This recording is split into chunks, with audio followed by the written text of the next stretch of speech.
Welcome to Long Lost Friends. I'm Elizabeth Eve King. And I'm Andrea Goyan.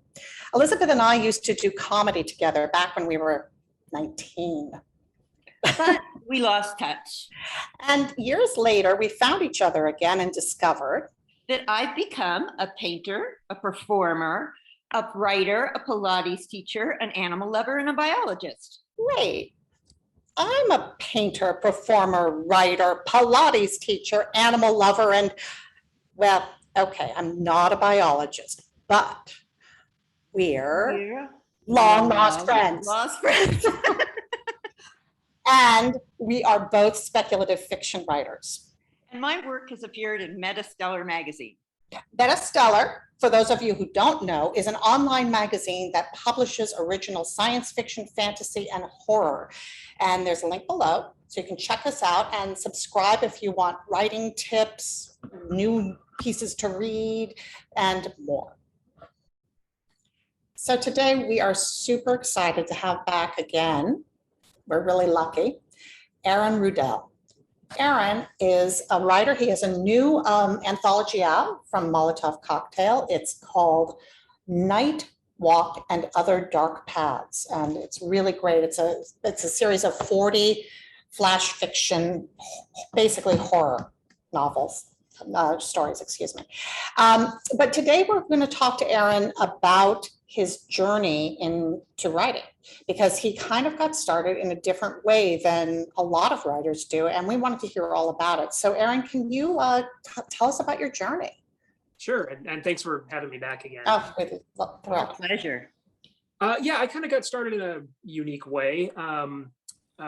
Back in the early 2000s, I was playing a lot of Dungeons and Dragons. I still play a lot of Dungeons and Dragons, but there was a new edition of the game, third edition, that had come out at that point, and it was very customizable. So I started tinkering around with it, and I was part of a forum, of a D&D forum, and I started making monsters and writing little backstories for them and just kind of putting them out there on the forums. And they got popular with the people on the forums, and then some publishers started noticing my creations and approached me. And I sort of became known as the monster guy, right?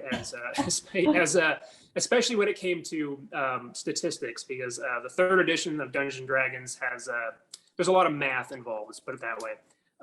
So I started to get little jobs here and there from companies like Goodman Games to proofread their stats and make monsters for them. And then that grew into, game design and, writing adventures.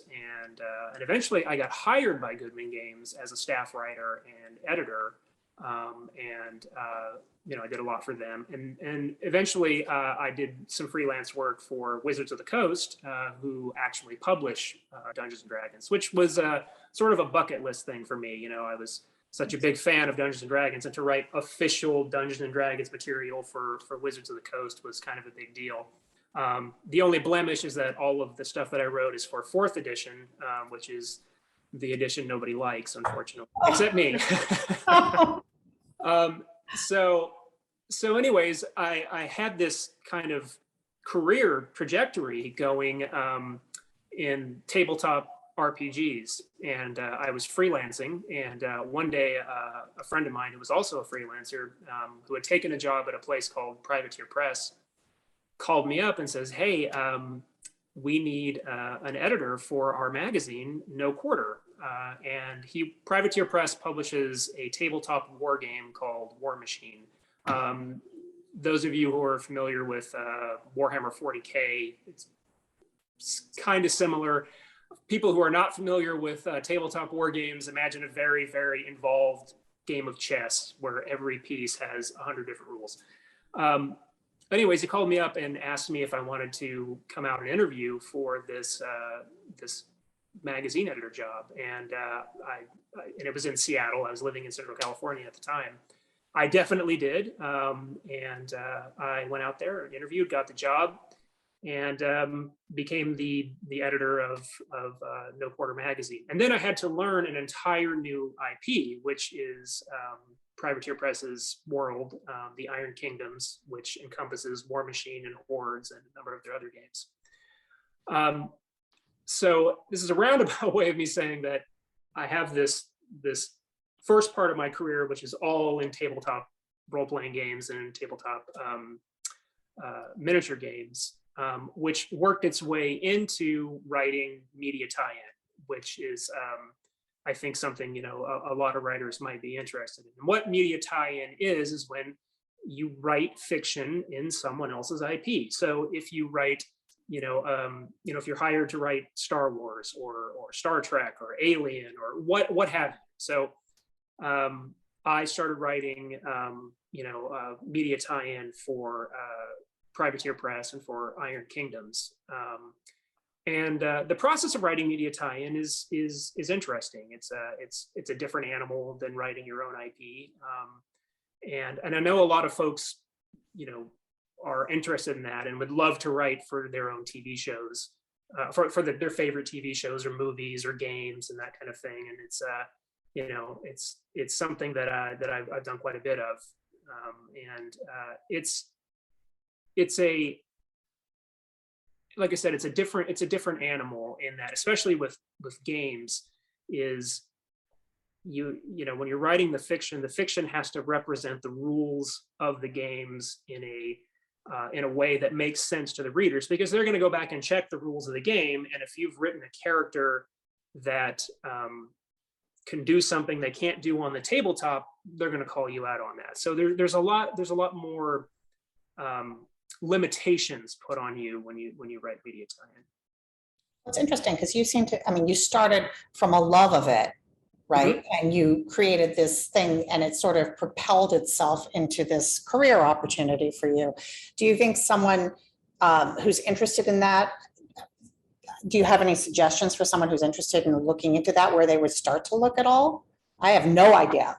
Yeah, so the best thing, I think, to get into media tie-in, and this is going to sound kind of funny, is to already be an established writer. So one of the things that I did at Privateer Press is I ran their fiction line. I was their managing editor. And a lot of the authors that I worked with had never heard of the Iron Kingdoms, or if they've heard of it, they didn't know anything about it. But they were established authors, and I knew they could hit a deadline. I knew that they could write to an outline, and I knew that they could learn whatever they needed to learn from the setting Bible and give me what I needed.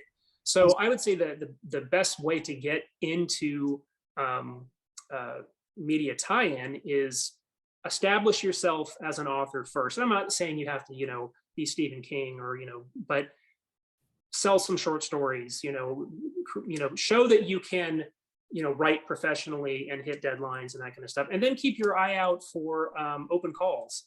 There's Games Workshop, which publishes Warhammer 40K, which is the biggest tabletop war game out there. Frequently does open calls for fiction, and they do find new writers that way. So do you have like a board game and you've got pieces and everything, and then you have a little book and you have this little piece and you say, gee, I wonder what his backstory is, and that's what the media tie-in writer has said, oh, this is a little monster that does this? Yeah, that's pretty close. Yeah, so you take a world like our game like War Machine, right? Which is steam-powered fantasy, which is about characters who are warcasters who control these steam-powered robots, through magic and psionics, and these characters are heroes in the game, and there definitely is an overarching story within the gaming books. But yeah, a lot of the fiction that I've written for Privateer Press takes those little nuggets of lore that are in the game books and then expands them into a short story or a novel or what have you. And I end up working very closely with the the owner of Privateer Press and their continuity managers, to make sure that everything is fitting within the world, and it's not messing up with the continuity. And that's another thing is when you're writing this stuff, you're definitely writing in someone else's playground, and you kind of have to leave it like you found it. So yeah, so there's a lot of, it's still a very rewarding experience, but there are definitely more limitations put on you when you're writing media tie-in. But some people thrive under that. I mean, and there's the other side of it is a lot of the heavy lifting is done. All the world building is done. I mean, you don't have to worry about that. You just have to make sure that you make your characters compelling, and that they line up with the publisher's conception of their own world. So, and the players. Are you like writing bios for each little character, or writing a story? I have done both. Sometimes, so sometimes for the game manuals, you are writing, bios for the characters. But, for instance, this novel here, which is called Acts of War 1 Flashpoint, I'm writing about taking two of the more popular characters from War Machine and writing an entire novel about them, and in fact trilogy about them. So yeah, I've done both. Now, when you do that, your novel, you have these characters, right? And I assume you have the world, right?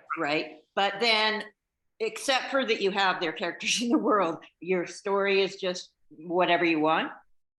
No, I mean, generally you're working with the continuity manager and the editorial staff at, in my case, at Privateer Press, and we're coming up with the story together.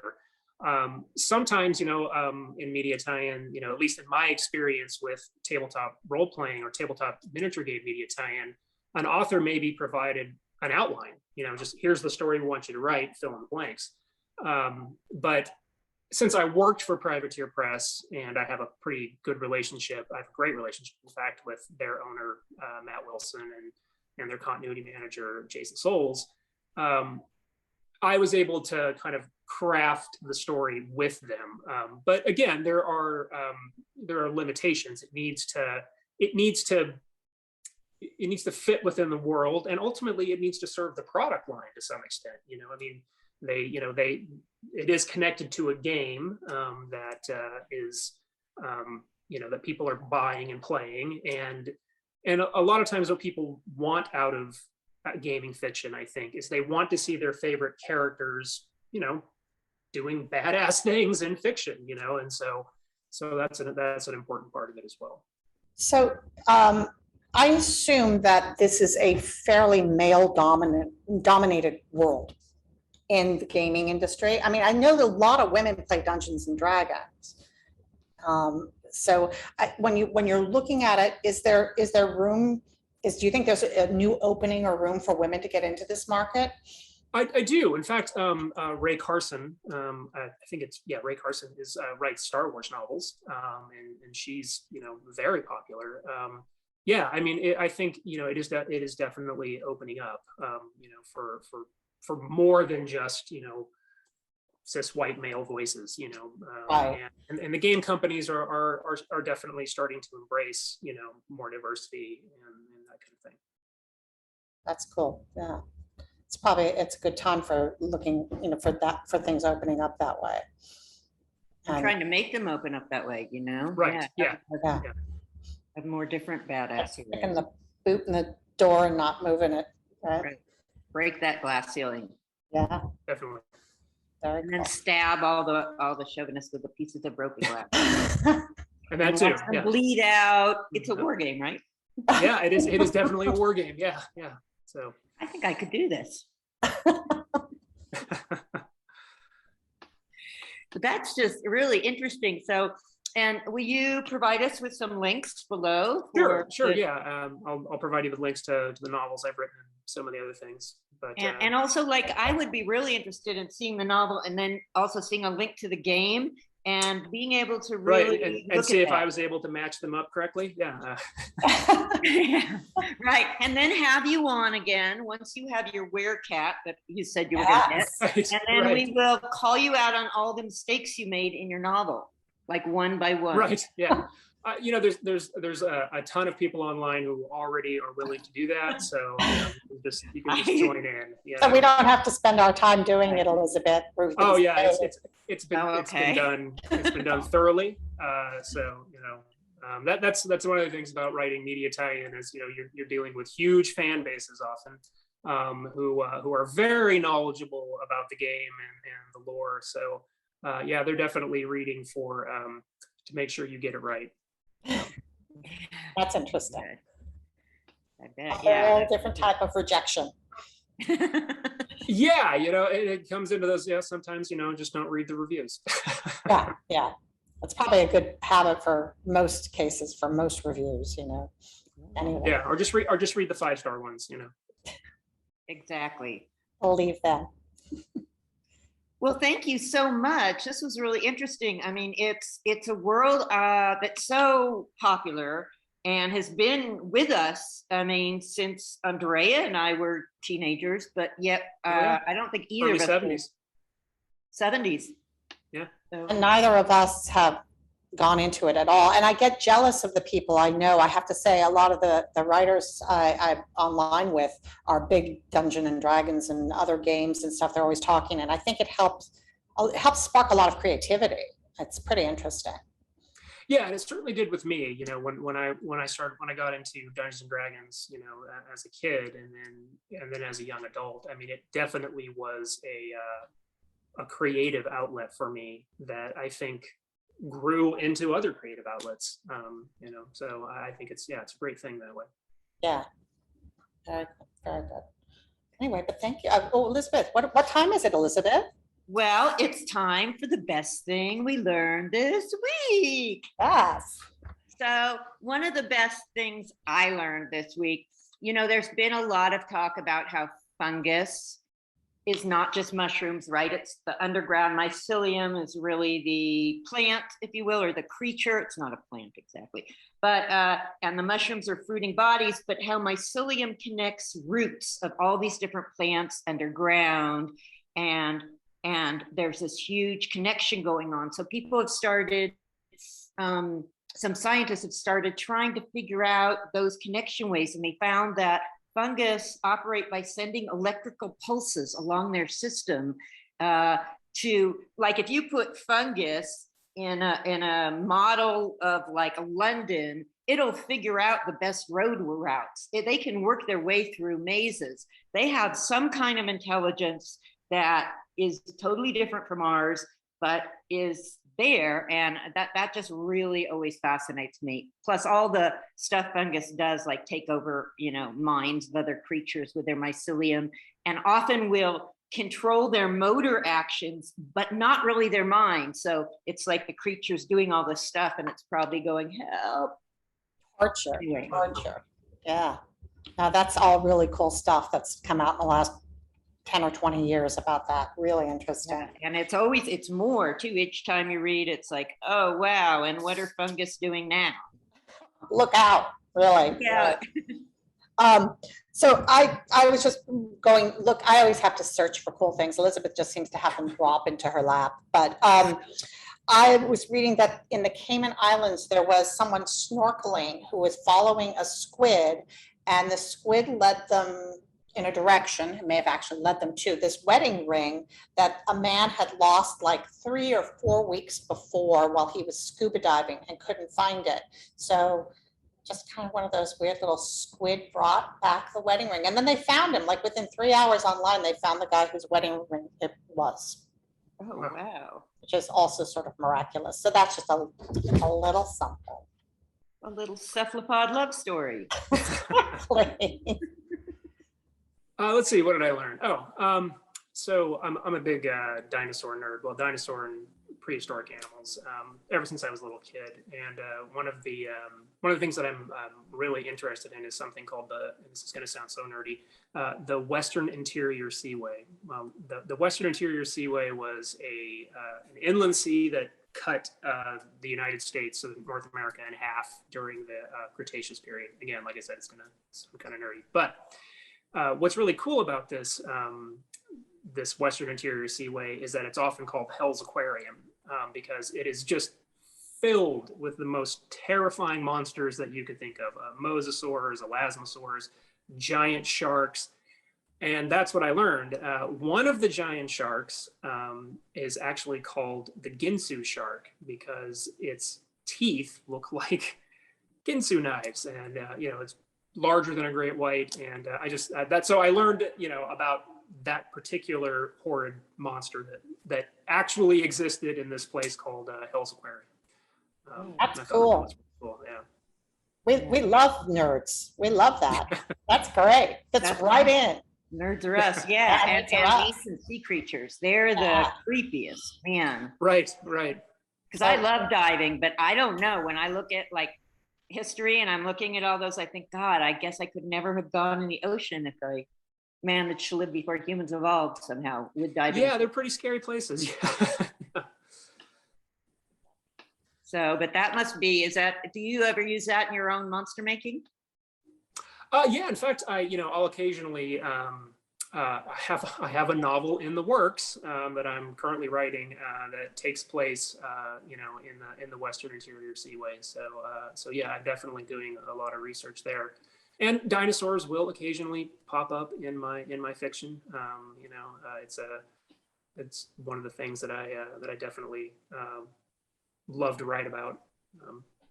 Dinosaurs, vampires, and demons. I'm definitely like, I like werewolves. It's classic monsters are just sort of my jam. They can be a little tough to publish sometimes, but yeah, I just can't help myself. Yeah, a fungus pops up in my work a lot. Hey, but fungus is great. I guarantee you've never read, a publisher's guidelines that said no fungus.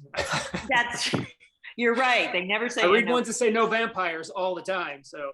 Oh yeah.